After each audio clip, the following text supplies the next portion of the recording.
E ngā kēkē wai o ngā awa tapu puta noa, tēnei e mihi kauana. Nau mai hara mai ki tēnei webinar tuatahi o te manatū mo te tai ao. Ko Whitney Nuku tōku ingoa, he uri ahau no Ngāti Hine, Ngā Puhi, Ngāti Kahungunu me Ngā Ruahine. And I'm a senior analyst in the policy implementation team at Te Manatū mo te tai ao. We're very grateful to have you all here with us today. Nei rā te mihi nui kia koutou. To open this session, we'd like to start with a word of welcome from our Deputy Secretary, Martin Workman. Mā takitaki mai.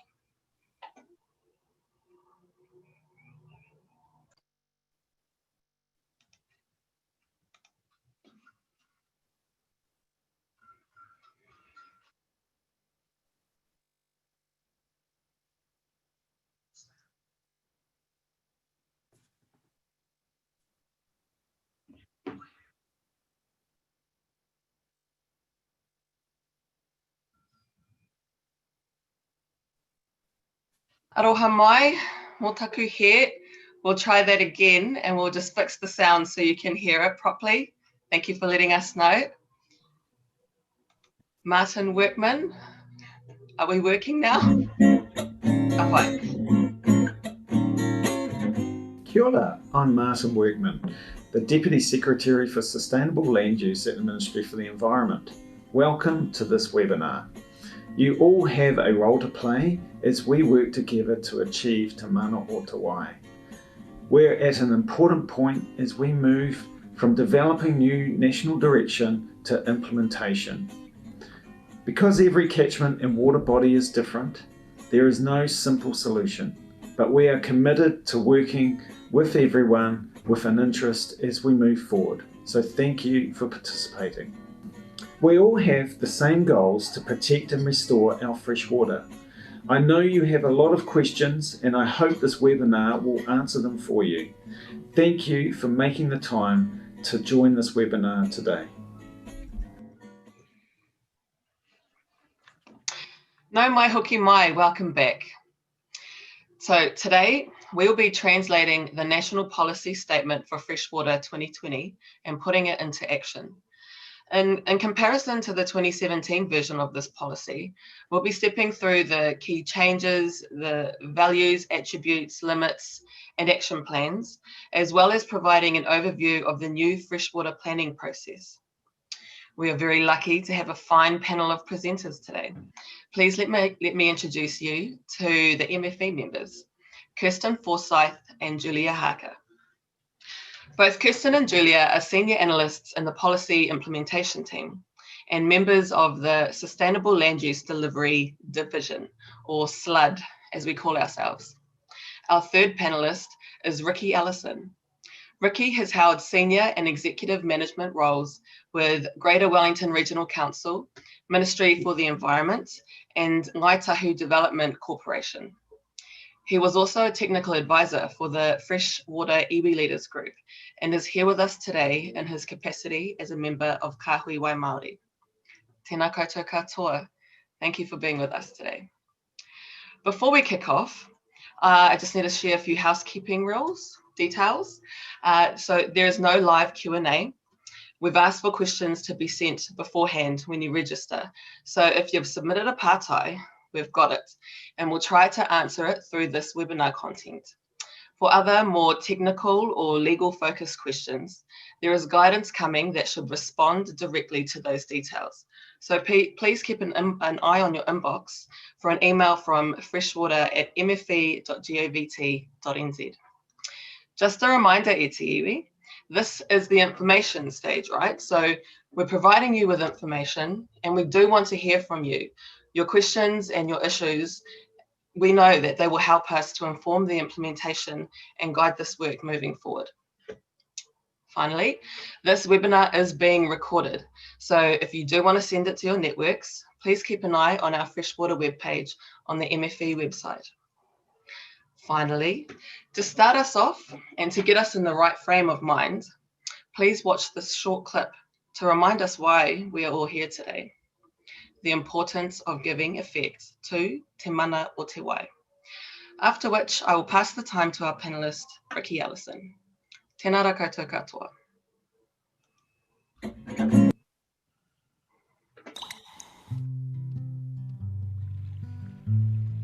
Kei te tangi a Ranginui, kei te tangi a Papatuanuku, kei te rere a Rau a Roimata, e rere ana ki tai, a rere ana ki uta.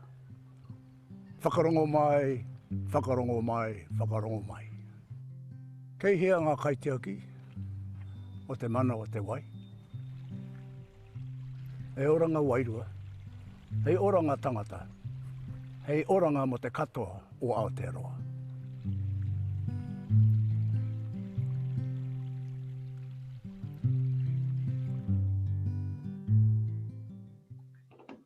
Matua Ricky, ka hoatu te rākau ki a koe. Pēnā tātou, ko Ricky Ellison ahau, no Naitahu te Atiawa me Ngāti Rangatira hoki. Just want to give a bit of a background on Te Mana o Te Wai. As a member of the Kahui Wā Māori, we've worked reasonably closely with the Ministry of the Environment to develop this concept into the NPS. Te Mana o Te Wai is not a new concept, it's been around for a long time in Te Ao Māori. It's certainly a core concept in Te Ao Māori, but also through the Freshwater E-Leaders Group, it's been included in the NPS since 2014. So just a little bit of background on the thinking behind it and how we think it should be applied, I guess, in the current context. So mana and mauri are central concepts in Te Ao Māori, and that everything has a mauri or a life force, and through that it has its own mana. And for water, Te Mana o Te Wai is protecting that mauri, that life force of the water.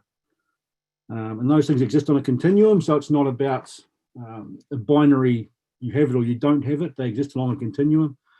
And mana and mauri can be degraded by activities that harm our waterways, and we can be enhanced by things that make them better. So the question really is for Te Mana o Te Wai is for the community to have that conversation to understand where on that continuum they aspire for those waterways to be. And acknowledging, as Mātua Dover just said in that video, that the water is the health and well-being, not just of the waterways, but of our people and our wider environment. So protecting that is critical to our own health and their own well-being. As I said, it's the concept of Te Ao Māori or Te Mana o Te Wai is rooted in Te Ao Māori and the Māori worldview. It's presented here, I think, in the context of trying to incorporate the wider community views of what's important for our waterways, which leads into the long-term vision, which is outlined in the NPS. That we need to be having a conversation around where it is we want our waterways to be, how we want them to look, how we want them to be able to provide for the values that we place upon them. And that to me is part of the measure of Te Mana o Te Wai and how that waterway's performing or able to provide for the values that we place upon it. As I said, it's not a new concept. It was 2014. It was included in the preamble to the NPS Freshwater. 2017, it was increased in status, I guess, to Objective AA1, which required us to consider and recognise Te Mana o Te Wai. And now in 2020, it's become the fundamental concept for the NPS. And I think we've seen a number of changes to the NPS to make sure that that's rooted or embedded throughout the NPS as well. And the actions that are required through the NPS give effect to Te Mana o Te Wai. So there's three obligations, as you can see in that diagram. The first obligation is to the water, to protect the health and the mauri of the water. So essentially that's about setting limits for quality and quantity of water to ensure that we're providing for that health and the well-being of their water body, the mauri, if you like, but not just directly the limits directly for quality and quantity. We also need to consider the wider environment that impacts on those waterways. So that's for territorial authorities and regional councils to be considering land use and other things that impact on waterways as part of that conversation. And as a community, we need to be having that conversation around what it is that those values are, which is then reflected in the long-term vision, which is required to be included in the regional policy statement under the NPS. The other important aspect, I guess, is the involvement of tangata whenua in that process. Certainly been, as part of a recognition of iwi rights and interests, I think the involvement of tangata whenua in decision making is a critical aspect of that, and that's provided for through the NPS as well in terms of the involvement of tangata whenua. The second obligation is providing for the essential human health needs such as drinking water, as represented there. That's recognition that we as humans rely, there's an essential need for water for our own health and well-being, and that's put up there as a second obligation. Partly in recognition that in some instances, access to water for human health needs has been difficult because of other uses that have taken water away from, whether it's groundwater or access to water for municipal use or other uses, as in, Auckland's faced significant droughts and challenges to water up there as well. Being able to rebalance those management of that water to ensure those things are made a priority. And thirdly, once we've provided for the health and wellbeing of the waterway, the health and wellbeing of people, then other consumptive uses can be provided for. Those second and third obligations are subject to the ability to provide for the first obligation, which is the health and wellbeing of the water first. So they are secondary and second and third to the first and one being the health and wellbeing of those waterways. There's a number of principles that underpin that, and the second layer there: mana whakahaere, kaitiakitanga, manaakitanga, governance, stewardship, and care and respect. So the first three in purple are Te Ao Māori, if you like, or Māori worldview principles, and then mirrored in the third three there, and then green, the governance, stewardship, care and respect in a Pākehā worldview, if you like.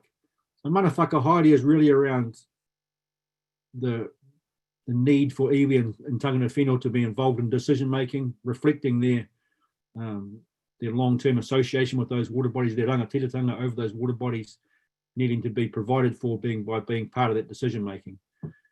Now that doesn't necessarily mean seats on councils or seats on regional council. There's a number of examples of how those things are being rolled out across the country. Mana whakahonua arohi mechanisms were created in 2007, or legislated in 2017 through the RMA reviews. You've got the Section 33 transfer of powers in Lake Taupo to the 242 Māori Trust Board, Canterbury Zonal Committees, Regional Planning Committee in Hawke's Bay, the Waikato River, we've been closely involved in Plan Change 1 around healthy rivers and the Waikato River. There's lots of ways we can do that, and it's I don't think there's one size fits all there. It's about a minute working with your community and your tangata whenua to ensure that they're as involved as possible in those decision making. The kaitiakitanga, we're all familiar with that concept, I'm sure, in terms of the RMA Section 7A. But to me, it's broader than just stewardship. It's more about sustainability and ensuring the ability of their resources to provide for us currently, our current generations, as well as future generations. So that requires long-term decision making, and an intergenerational thought, intergenerational decision making process rather than just a short-term here and now decision. Manaakitanga is about sharing that resource with all the people in the community and ensuring that there's equity, everyone has access, and for iwi, there's certainly a conversation that needs to occur around iwi rights and interest and access to water to recognise our rights and interest in water as well. And moving into the next three, governance, we all know that strong governance is a critical aspect of freshwater management. Stewardship, again, reflecting kaitiakitanga, but perhaps in a broader sense of sustainability, not just about protectionism, but also the ability to utilise that resource in a sustainable way. And care and respect, making sure we care for those and respect the inherent values of those resources. The leadership line on the bottom there is really reflecting the need for all aspects of our community, particularly tangata whenua, the Crown, central and local government, and our communities to be engaged in freshwater management. We need to be having that conversation around what our priorities are and what our values are, and ensuring that's reflected in the decision making, the methods, policy, rules, regulations that manage our freshwater. And on the right hand side there's a list, Ngāti Tinga, which is about Te Tiriti o Waitangi being the partnership and which freshwater occurs. Te mana te wai, te mauri o te wai. Talk about mana and mauri being the health and well-being, I guess, of the water body. We need to protect those and ensure that's long-term sustainability. Mana motuhaki or ia wai or ia iwi or ia hapu ki te wai, as acknowledging the importance of local decision-making. So the tangata whenua associated with each water body being the ones making the decisions around that, being involved in that decision-making rather than it being a national sort of a conversation across Māoridom. There's a real importance of ensuring tangata whenua from that place are involved in that decision-making. Te kaitiakitanga o ngā hapu me ngā iwi ki te wai is acknowledging the obligations and the responsibilities of individual iwi and hapu associated with those water bodies as kaitiaki, and the need for the responsibility for them to protect that resource for both current and future generations. And mana whakahaere again is again about that role in decision making and wanting to reflect our traditional authority over those water bodies and making sure we're involved in that. So clearly, I think what you're seeing from the NPS is this is not business as it has been. It's not business as usual for perhaps the way we've managed our freshwater bodies in the past. There is a change in focus. And well, it's going to take some time to achieve the outcomes I think we all aspire to, and we are seeing, I think Kirsten and Judy will talk more about this, but there's a awareness of the commonality of views that we need to improve our water bodies. It's not just a Māori thing, it's not a Pākehā thing. Everybody wants to see better outcomes for our water bodies. And I think if we approach Te Mana o Te Wai with that understanding, it's much easier to engage in a conversation around where we want to take our water bodies, what we want them to look like long term, and how we can do that. And that's a different focus, I think, perhaps than we've had in terms of freshwater management in some of our, certainly in the historical past and also the recent past. I think we've got to a position where we've realised that water bodies are degrading. We need to do something reasonably drastic to turn that around and improve them. So I think, there's been a number of questions around Te Mana o Te Wai, and I think there's probably a number that still haven't come through, and I understand there's going to be another session specifically on Te Mana o Te Wai, so I won't go into too much detail today, but it is, there's some challenges in applying those obligations. I think the first one is reasonably straightforward: to protect the health and the well-being of the water body first and foremost. That's relatively easy to understand. The second one around essential human health and what activities might be determined to be essential is ultimately a conversation for each community to have amongst itself. We've steered away from determining what that might be at a national level because it's important for each individual community or each associated with a water body to understand and to be able to articulate for themselves what they see as those priorities for that water body. Rather than it being determined at a national level, this is how everybody should be applying these rules. There's a strong sense of needing to apply this in each individual water body and the values that are applied to that. As I said, it's also, while this is, Te Mana o Te Wai is rooted in a Māori worldview, I guess it also applies equally. I think it's attempting to incorporate the wider community view rather than just being a Māori Pacific thing. It is attempting to incorporate all the views from across the community and acknowledging that there is, a lot of commonality between those views, and that can be provided for through Te Mana o Te Wai. And whether Te Mana o Te Wai will stop further allocation, I think the question is not whether it's about further allocation, it's about about ensuring the water that is available once we've provided for obligation one and protecting the health and well-being of the water that is available is used appropriately. And that's a conversation, again, as a community we need to be having. There's also a need for a national conversation around allocation systems and how allocation occurs. But we need to understand, rather than having a first in, first served, and addressing allocation through that model, I think there needs to be a conversation around allocation being to the highest and best use, efficiency, an awareness of what the values of the community are so that water is being used in a way that aligns with those, rather than just being, the first person who got their application in. So there's a lot of work to be done in that respect. But I think we've got to, this is a great start. And I'll pass over to Kirsten and Julie to talk about the details of that. But I think certainly from the perspective of Te Kāhui Wai Māori, the reflection of Te Mana o Te Wai in the NPS and the requirement to give effect to it is a significant step forward in moving towards a more sustainable freshwater management regime in Aotearoa. So, yeah. Kia ora tātou. Kia ora tātou, Ricky, and thank you, everybody. So I'm going to just take you through some of the national policy statement now, or some of the as part of Essential Fresh Water. And like all good policy people that we are, we've looked first at the evidence of a problem. So there's been growing concern among New Zealanders for more than 10 years now that the fresh water in New Zealand is degraded, and in some places still degrading. This is backed up by these figures of these indicators we've got here, just some of the common indicators of water quality over a 10-year period. So while some are very likely improving, there's also more, by the look of it, are very likely degrading.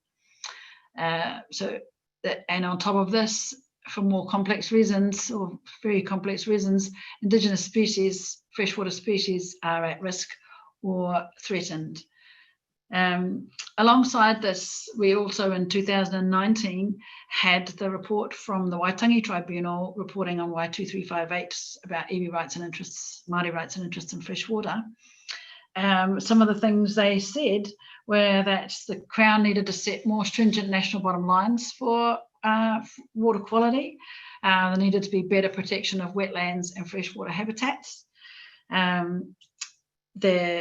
We needed to recognise and provide for Te Mana o Te Wai so that the water comes first, and also that the timeframe for implementation for the national policy statements needed to be brought forward. Regional councils agreed with this also. You have to say that they said themselves that many of them were unlikely to have fully implemented the national policy statement by 2025, which was the timeframe in the national policy statement, and especially with the involvement with communities that was required. So that's why we move on to the objectives that the government set for essential fresh water to address all these issues. And these objectives led the direction for the whole freshwater package the government consulted on from September last year. And the government also set up 4 advisory groups to help with this finding the way forward and to test out some of the ideas for this. So those groups were Kāhui Wai Māori, that Ricky is a member of, and there's also the Science and Technical Advisory Group, who looked at the things like the water quality attributes. There was also the Freshwater Leaders Group, who looked at taking leadership, people who've been taking leadership in water across the country. And there was also the Regional Sector Water Group, who was a good sounding board for us, for the ministries, to look at how were these things able to be implemented on the ground. So then we went for the package of reforms, which is on the next slide. It's a pretty comprehensive package of reforms, as probably a lot of you might have been involved in submitting on these. It's pretty, there's a lot there. Changes to the RMA, Julie is going to talk about later in the presentation. But there was also a fully updated national policy statement that was rewritten by legislative drafters from the Parliamentary Council Office, so that it would be more in line with the way legislation is written, and to tie it together more strongly with the national environmental standards. The national environmental standards and the updated national policy statements are very closely linked, and alongside them, they're supported by the new regulation for excluding stock from water, and also changes to the water measuring regulations that have been in force since 2010. So the changes on that one, I'll just mention briefly, to require permit holders to provide the water use data to the Regional Council in electronic format. And that's going to get phased in over time in the same way that the original water measuring regulations was phased in. So our next slide is the national policy statement. So the overall quality has been made a lot clearer in our views, and the differences from the old one to the new one, we've set that out in the Section 32 report. But some of the things have been carried over, and some have been boosted quite a lot, and some are completely new. So an example of something that's been really boosted and strengthened is Te Mana o Te Wai. It's now the fundamental concepts of the national policy statement, and it flows right through it. The objective of the national policy statement comes straight from Te Mana o Te Wai, and the obligation to set a vision for the region comes from, and the vision can be also at the freshwater management level, or it can be at a catchment level. That's up to the community and tangata whenua to set those visions at the scale that's appropriate.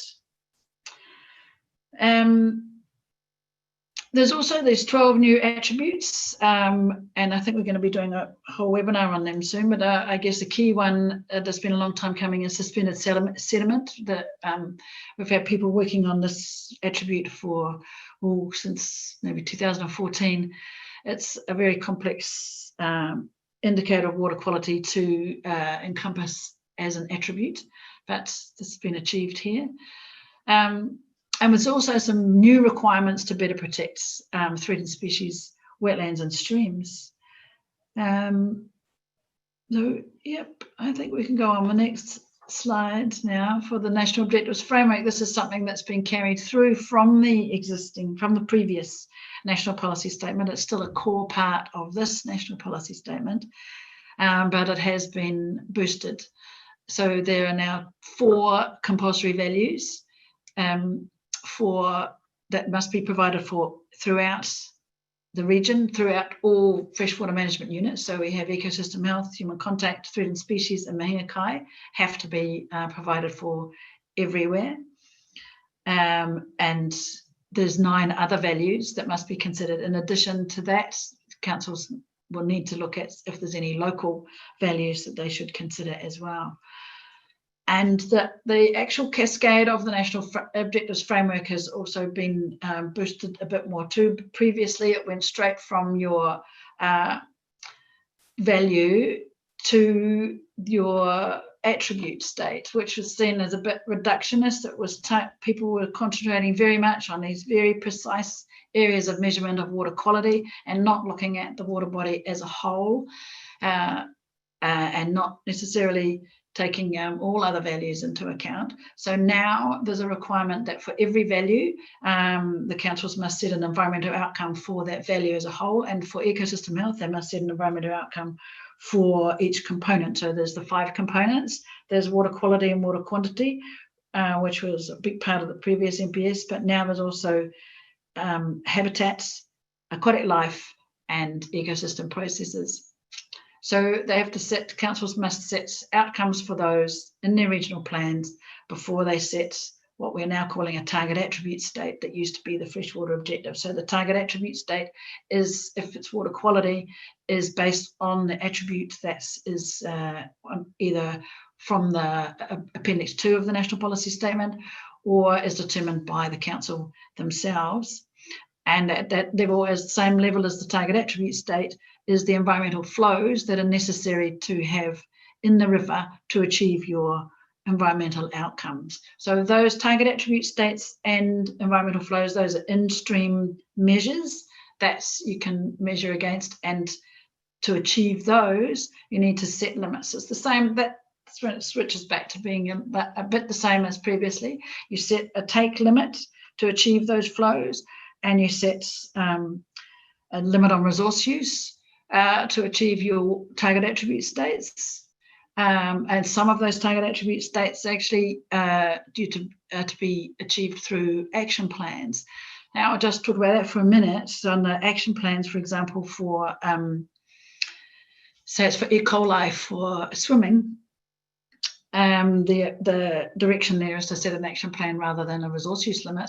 And the intent is that you look wider of what's needed to be done to make it that area suitable for swimming. And there's, of course, there's E. coli, and you might want to look at sewage overflows, or you might want to look at critical source areas in a farm plan, or you might even get to do something about the ducks that are there. But there's also other things in your action plan around primary contact sites, about access even you might want to put in your action plan. There's also aspects around whether it's slippery and too many weeds that comes back to your periphyton attribute state. So it's there to sort of put all the links together. So the next part of the limits is to set the rules. So the limits are the rules, will be set as rules and plans. And then the limits also is a way, as with the previous NPS, to manage the cumulative effect of activities. So where Ricky talked before about over allocation or fully allocated, those requirements are still there. If there's if the water resource is over allocated, then the NPS still requires that to be phased out, and you can't set up a system where you can't set up a scenario where the water is going to be over allocated, and that means allocated beyond the limits. So somebody asked a question about what would this mean for new takes. Well, that's the same as previously, to be honest. That's you assess them within the limit. So if your limit is, if you're already at your limit, then new takes can't come. And as Ricky said, there's a lot of work to be done about that whole regime for managing within those limits and managing over allocation. And that's another task, I think, for this year. I think that's what I had on that slide. So there's another much more boosted area in the national policy statement is on wetlands and streams. It did used to say there that protect the significant values of wetlands, and was pretty much it really on the previous NPS. They've got their whole subpart on this national policy statement, and it's very closely tied, as I said, to the National Environmental Standard.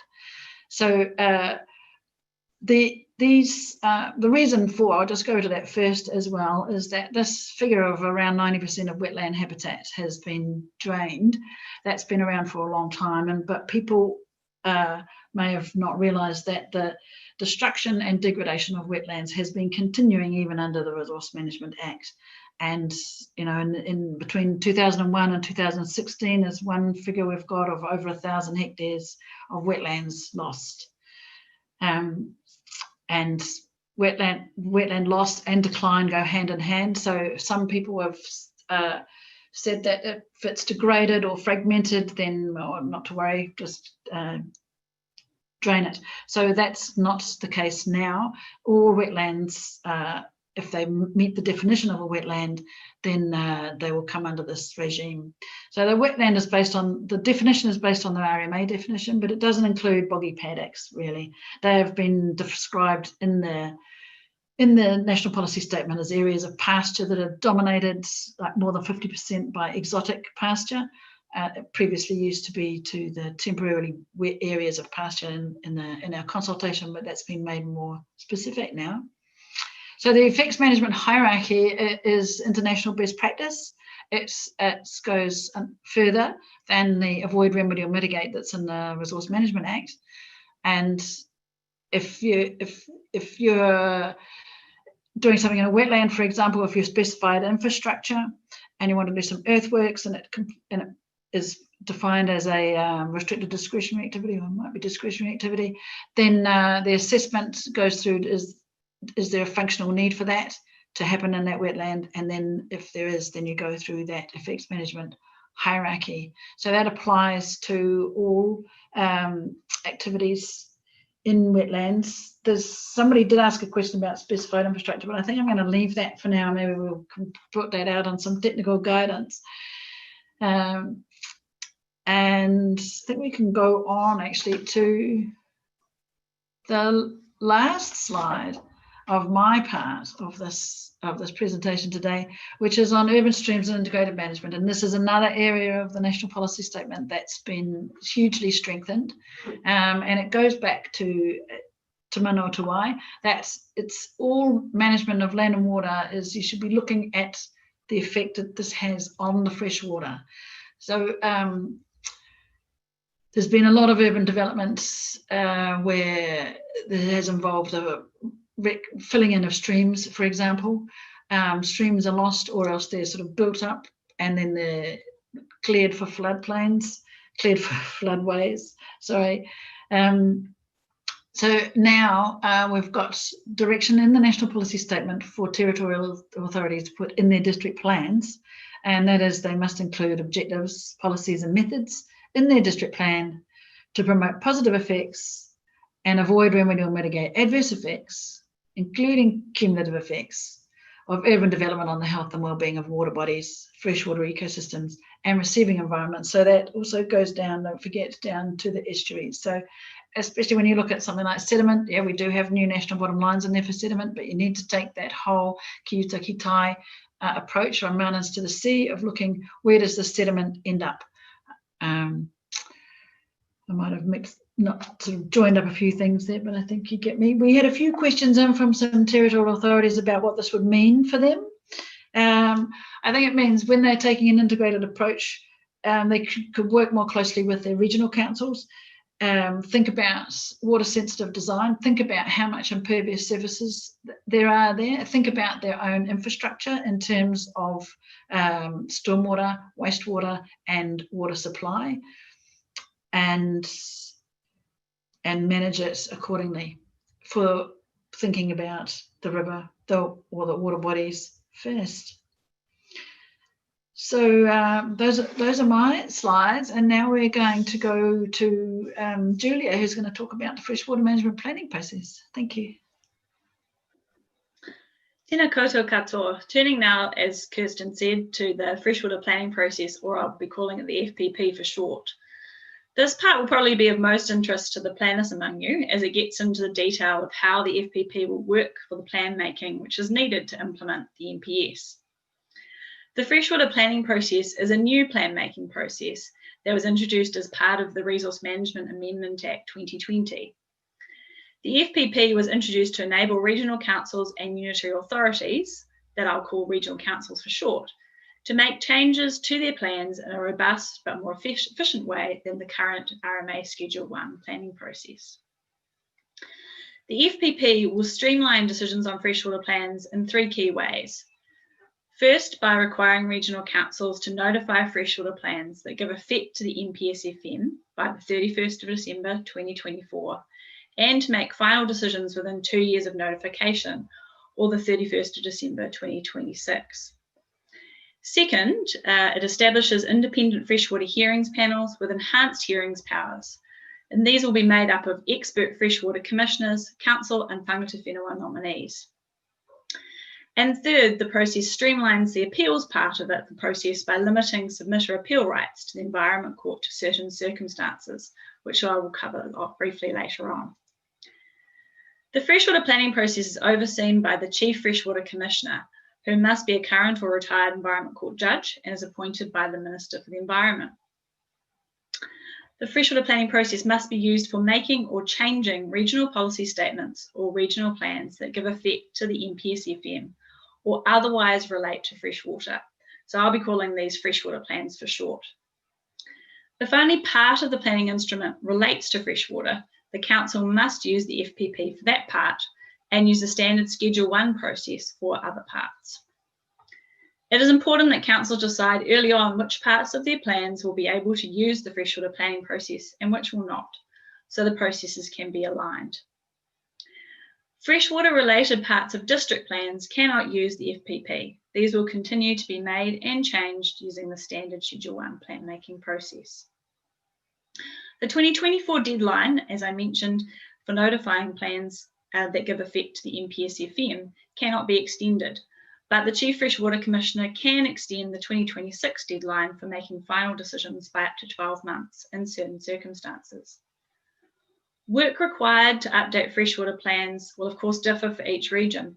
This could be affected by, for example, work with tangata whenua in the community around Te Mana o Te Wai and the long-term vision for their region, or time taken to set target attribute states and limits. Turning to a flowchart which sets out the key FPP stages at a high level, under the freshwater planning process, regional councils will continue to prepare their freshwater plans and run public submissions using the standard Schedule 1 RMA process.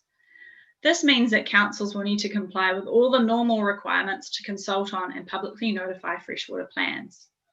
Where only part of the plan is related to freshwater, the council must identify which part of the plan will use the FPP and give reasons for this when it notifies the plan. Councils will also run the submissions and further submissions process in the usual way. Everyone, iwi, Māori, businesses, territorial authorities and the public will be able to submit and further submit on freshwater plans in the normal way. It is very important to submit clearly on any issues you may have about freshwater plans, as appeals to the Environment Court and the ability to join those appeals will be limited. Once the submissions process is finished, this is where the FPP starts to differ from the standard Schedule 1 process. Councils must provide nominations for the Freshwater Hearings Panel to the Chief Freshwater Commissioner, including council nominees and tangata whenua nominees. It is really important that regional councils and tangata whenua start considering how they appoint these nominees early on. When we start now let's move on to the freshwater hearings themselves. After receiving the freshwater plan and documentation, the Chief will convene a freshwater hearings panel to hear all submissions and evidence. The hearing will be similar to a normal council plan hearing, but will be heard by a freshwater hearings panel, which will generally be made up of 5 members, depending on the complexity of the plan. The panel will normally be made up of 2 freshwater commissioners from a pool appointed by the Minister for the Environment, one of which will be the chair. 2 members nominated by the relevant regional council. They may be councillors or independent commissioners nominated by the council. 1 member nominated by tangata whenua who has an understanding of tikanga Māori and mātauranga Māori. When appointing members to a freshwater hearings panel, the Chief will consider the need for collective knowledge or expertise in matters like Te Mana o Te Wai, judicial processes, freshwater quality, quantity, and freshwater ecology, the Resource Management Act, tikanga Māori and mātauranga Māori, Te Mana o Te Wai, as well as community knowledge of local water use. So you can see that there will be quite a wide range there of knowledge and expertise in the freshwater panels, hearings panels. All panel members must be making good decisions certified unless there are special circumstances. These freshwater hearings panels have expanded hearings powers, including the ability to cross-examine submitters or to facilitate cross-examination during this process. But there will still be a strong emphasis on public participation and ensuring hearings are not overly formal. A friend of submitter, often a planner or other experienced person, can be appointed by the panel chair to support submitters through the process. The Regional Council is responsible for all hearing costs except submitter costs from the time this panel is convened. After the hearing is completed, the panel must provide recommendations on the freshwater plan and submissions to the relevant regional council. Unlike the standard Schedule 1 process, panels can make recommendations that are outside the scope of submissions. This means that submitters or the council may not have requested the particular recommendation the panel has made. However, the regional council is still the decision maker for these freshwater plans and must decide whether to accept or reject each recommendation in the freshwater hearing panel's report. For each recommendation it rejects, the council must decide on an alternative solution and provide a further evaluation report. A key difference with the standard Schedule 1 planning process is that appeal rights are more restricted. Avenues for appeal depend on whether the regional council accepts or rejects the panel's recommendation. Where a council rejects the panel's recommendation, submitters on this particular matter that's been rejected can appeal to the Environment Court in the normal way. However, where a council accepts the panel's recommendations, a person who submitted on that matter cannot appeal to the Environment Court. They can only appeal to the High Court on a point of law. Where a panel makes a recommendation that is outside the scope of submissions, for example, it's something that wasn't sought by as part of the plan or by submitters and submissions, appeals on that recommendation will be open to any submitter, but will still be limited to an appeal to the High Court if this recommendation has been accepted by the Council. Now, turning to the Freshwater Commissioners, as I set out earlier, the freshwater planning process is overseen by the Chief Freshwater Commissioner. Retired Environment Court Judge Professor Peter Skelton has been appointed as the first Chief Freshwater Commissioner and Judge Thompson as the Deputy Freshwater Commissioner. The Minister for the Environment has also appointed a first tranche of freshwater commissioners who are named on the slide. These commissioners collectively have knowledge and expertise in judicial processes, freshwater quality, quantity and ecology, the RMA, tikanga Māori and mātauranga Māori. Further tranches of freshwater commissioners will be appointed to ensure that there are sufficient numbers to sit on freshwater hearings panels across the regions. As I set out in the previous slide, in the flowchart slide, the Chief will appoint 2 of these freshwater commissioners to sit on each freshwater hearings panel, where there's a standard panel of 5 members. One of these freshwater commissioners will act as the chair. It is important to note that the Chief and all freshwater commissioners are independent from the Ministry for the Environment. So that's all I wanted to cover off today. This has really provided quite a high-level summary of the freshwater planning process.